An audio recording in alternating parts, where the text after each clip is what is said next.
Chapitre 7. Contemplation de la lumière du pilote par le lever de l'astre de l'invocation. Le pilote comme épiphanie divine.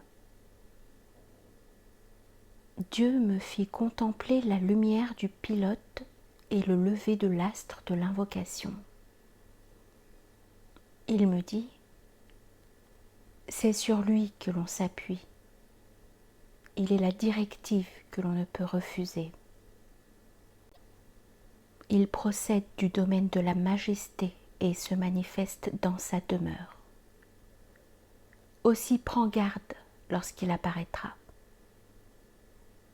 Si tu adhères fermement au pilote, c'est que je te parle, et l'aimé qui m'accompagne t'a trouvé.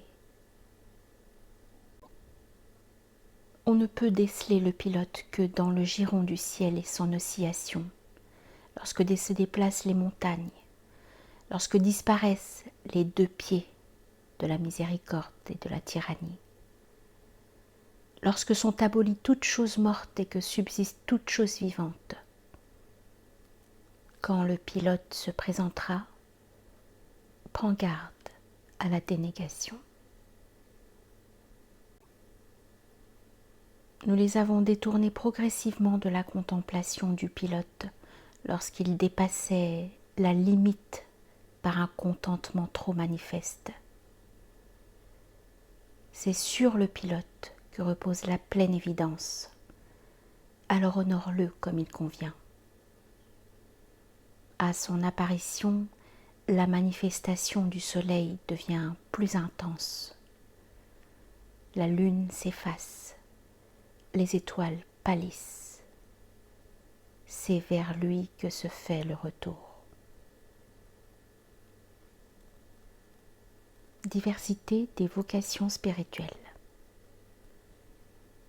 Ensuite, Dieu me dit, parmi mes serviteurs, j'en ai qui se consacrent au qalam divin, symbole de l'intellect, en négligeant le pilote.